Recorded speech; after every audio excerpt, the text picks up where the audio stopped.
Welcome to English Baba channel. Class 8 Hindi Malhar book से chapter number 5 है कबीर के दोहे। आज हम करेंगे इसके क्वेश्चन आंसर और एनसीईआरटी सॉल्यूशन। तो जल्दी से वीडियो को लाइक कर दो। आई होप चिल्ड्रन आपने वीडियो को लाइक कर दिया है और अभी तक चैनल को सब्सक्राइब नहीं किया तो सब्सक्राइब कर दो सो दैट आपको हमारे सारे अपडेट्स मिलते रहे। पहले हैं कुछ एमसीक्यू। राइट आंसर के आगे आपको एक तारा बनाना है, स्टार। गुरु गोविंद दो खड़े काके लागू पाए, बलिहारी गुरु आपने गोविंद दियो बताए। इस दोहे में किसके विषय में बताया गया है? गुरु का महत्व बताया गया है।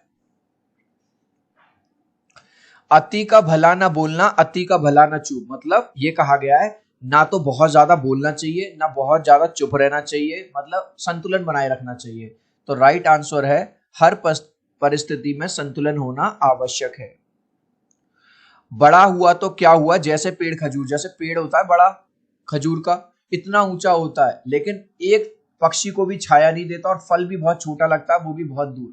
तो इसका मतलब क्या है कि जीवन में हमको क्या क्या करना चाहिए? दूसरों के काम आना चाहिए और सभी के प्रति उदार। ये दोनों आंसर सही है। ऐसी वाणी बोलिए मन का आपा खोए, मतलब दूसरों से मीठी बातें करना चाहिए। इस दोहे के अनुसार मधुर वाणी, मीठा बोलने से क्या लाभ है? दूसरों और स्वयं को मानसिक शांति मिलती है। सांच बराबर तप नहीं, सच के बराबर कोई पूजा पाठ नहीं है और झूठ के बराबर कोई पाप नहीं है। ठीक है, इस दोहे का क्या निष्कर्ष निकाला जा सकता है? सत्य का पालन करना किसी साधना से कम नहीं। अगर आप जीवन में सत्य रहते हो, सत्य बोलते हो, तो ये भी बहुत बड़ी साधना है। निंदक नियर राखिए आंगन कुटी, मतलब कबीर दास जी कहते हैं कि जो हमारी बुराई करते हैं ऐसे लोगों को हमें अपने पास रखना चाहिए जिससे वो हमारी बुराई बताते रहें। तो यानी हमें आलोचकों को पास रखना चाहिए। साधु ऐसा चाहिए जैसे सूप। क्या होता है? एक आपने देखा होगा इस तरह का, ऐसे करके वो होता है लकड़ी का सा बना हुआ, उसमें जो खराब खराब चीजें वो बाहर चली जाती है। तो इस दोहे में सूप किसका प्रतीक है? विवेक और सूझबूझ का। अब है कॉलम 1 को कॉलम 2 से मिलाना है, देखते हैं। गुरु गोविंद दो खड़े काके लागू पाए, इसको मिलाएंगे हम थर्ड से। गुरु शिष्य का मार्गदर्शन करते हैं और शिष्य गुरु का आदर करते हैं। अति का भला ना बोलना, अति का भला ना चुप। ना ज्यादा बोलना चाहिए ना ज्यादा चुप रहना चाहिए। यानी कि जीवन में 5वें से मिलाओगे 5th से, संतुलन महत्वपूर्ण है। ऐसी वाणी बोलिए, मीठा बोलना चाहिए, इसको मिलाओगे 6 से। हमें मधुर वाणी बोलनी चाहिए जिससे मन को शांति प्राप्त हो सके। निंदक, आलोचक को हमें अपने पास रखना चाहिए, इसको नंबर 8 से मिलाओगे। आलोचकों को अपने पास रखना चाहिए, वे हमारी गलतियां बताते हैं। साधु ऐसा चाहिए जैसा सूप, मतलब इसको मिलाओगे नंबर 7 से। विवेकशील व्यक्ति को अच्छे और बुरे की पहचान होती है। नंबर 6, कबीरा मन पंछी हुआ। मन जो है पक्षी की तरह, कभी इधर कभी उधर। तो आंसर इसको 4 से मिलाओगे। मन को नियंत्रित करना और सही दिशा में ले जाना महत्वपूर्ण है।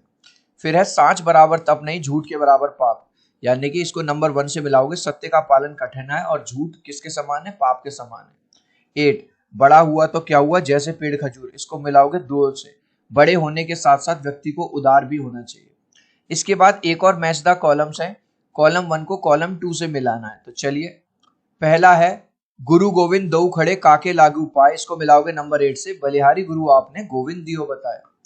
अति का भला ना बोलना, अति का भला ना चूप, इसको मिलाओगे 6 से। अति का भला ना बरसना, अति की भला ना भली ना धूप। ऐसी वाणी बोलिए, मीठा बोलिए, मन का आपा खोए, इसको मिलाओगे 2 से। औरन को शीतल करे, आपो शीतल होए। निंदक नियर राखिए आंगन कुटी छवाए, बिन पानी साबुन बिना निर्मल करे सुबह। निंदक को अपने पास रखना चाहिए क्योंकि वो हमारी निंदा कर करके हमारी सारी गलतियों को निकाल देता है। साधु ऐसा चाहिए जैसे सूप सुभाए, इसको मिलाओगे नंबर 4 से। सार सार को गही रहे, थोता दही उड़ाए। कबीरा मन पंछी भया, भावे तहवा जाए, इसको मिलाओगे नंबर से। जो जैसी संगति करे तो तैसा फल पाए। अगर अच्छी संगति में रहोगे अच्छे बन जाओगे, बुरी संगति में रहोगे बुरे बन जाओगे। नंबर 7, बड़ा हुआ तो क्या हुआ, जैसे पेड़ खजूर, पंथी को छाया नहीं, फल भी लगता है अति दूर। सांच बराबर तप नहीं, झूठ बराबर पाप, इसको मिलाओगे नंबर 3 से। जाके हृदय साच है, ताके हृदय गुरु आप। अब है पंक्तियों में चर्चा। पाठ से चुनकर कुछ पंक्तियां दी गई हैं, इनको ध्यानपूर्वक पढ़ना है और इन पर विचार करना है और इनका अर्थ बताना है।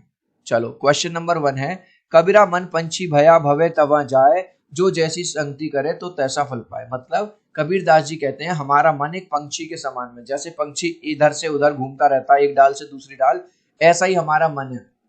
तो अगर हम बुरे लोगों के संपर्क में रहेंगे, बुरी संगति में रहेंगे, तो हम भी बुरे बन जाएंगे, और अगर हम अच्छे लोगों की संगति में रहेंगे तो हम भी अच्छे बन जाएंगे। आंसर लिखेंगे, कवि कहते हैं कि मन एक चंचल पक्षी के समान होता है, इसे जहां अच्छा लगता है वहीं चला जाता है।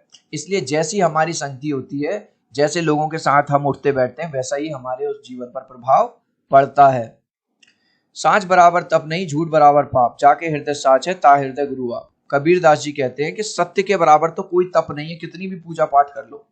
अगर आप सच बोलते हो तो आप ज्यादा बड़े हो, और झूठ से बड़ा कोई पाप नहीं है। जिसके हृदय में सत्य है उसी के हृदय में ईश्वर स्वयं विराज करते हैं। अब है सोच विचार के लिए। गुरु गोविंद दो खड़े काके लागू पाए, इस दोहे में गुरु को गोविंद यानी ईश्वर से भी बड़ा बताया गया है। क्या आप इस बात से सहमत हैं? हाँ भाई, बिल्कुल सहमत हैं, क्योंकि गुरु तो ही वो इंसान है जो हमें ईश्वर तक जाने का रास्ता बताता है। तो आंसर लिखेंगे, जी हाँ, मैं इससे सहमत हूं, क्योंकि गुरु ने ही अपने ज्ञान से हमें ईश्वर तक पहुंचने का रास्ता बताया है, इसलिए गुरु को ईश्वर से भी ऊपर स्थान दिया गया है। चिल्ड्रन, वीडियो आपको अच्छी लग रही है, मजा आ रहा है, तो यार एक लाइक कर दो। आपके एक लाइक और सब्सक्राइब से बहुत मोटिवेशन मिलता है। 3 तक काउंट करूंगा चिल्ड्रन, प्लीज वीडियो को लाइक कर दो। 1 2 3। आई होप चिल्ड्रन आपने वीडियो को लाइक कर दिया है, चैनल को सब्सक्राइब कर दिया है। Thank you guys.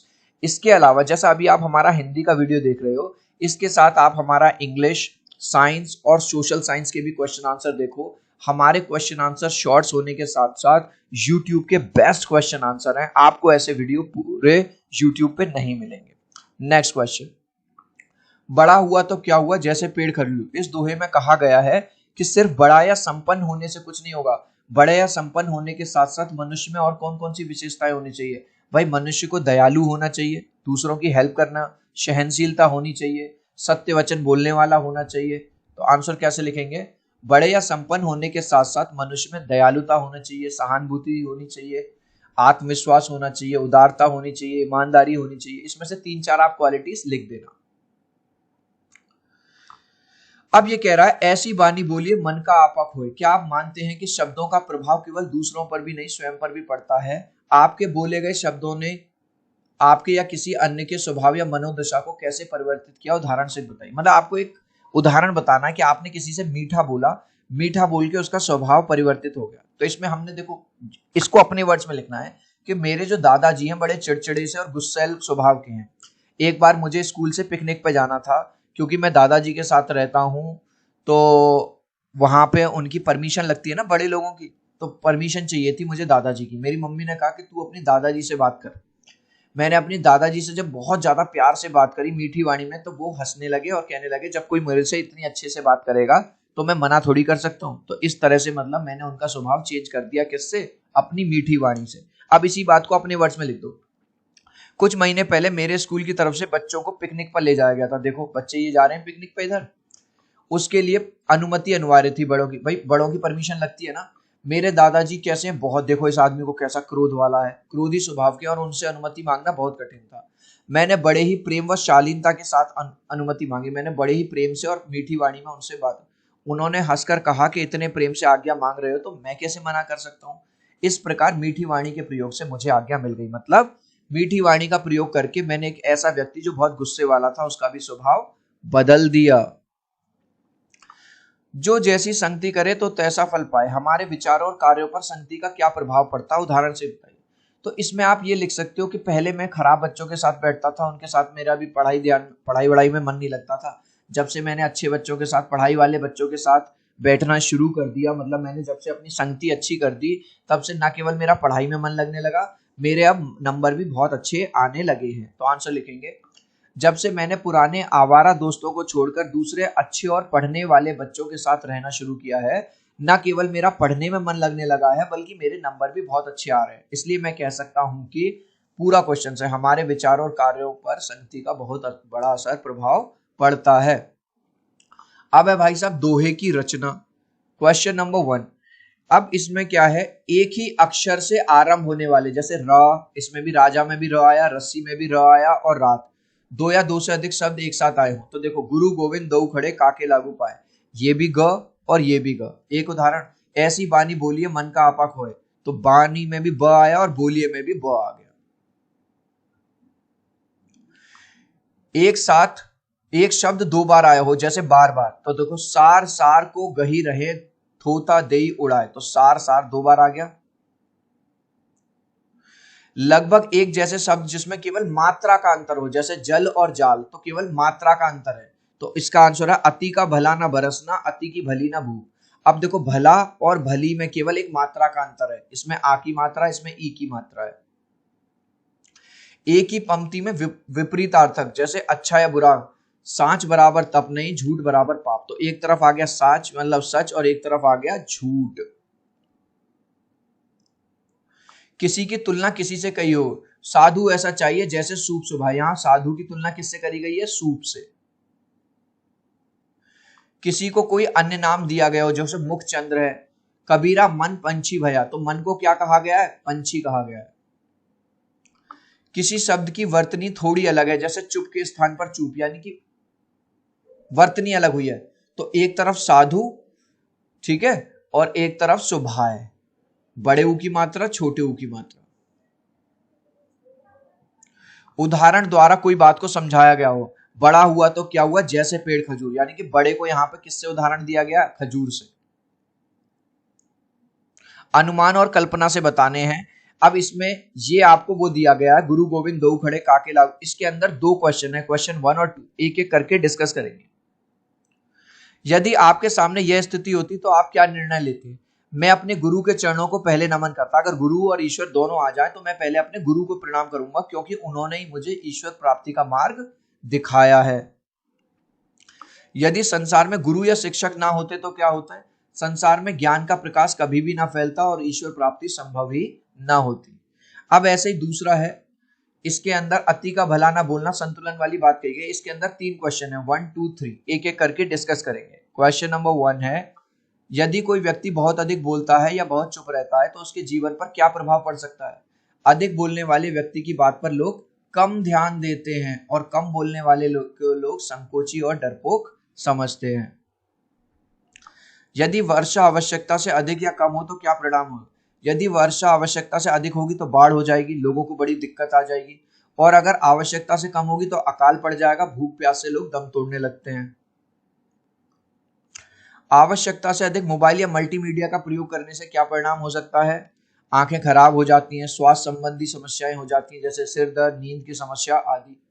इस लास्ट क्वेश्चन का आंसर आप मुझे कमेंट सेक्शन में देंगे, देखूंगा कितने बच्चे राइट आंसर देंगे। बस आपको ट्रू या फॉल्स बताना है।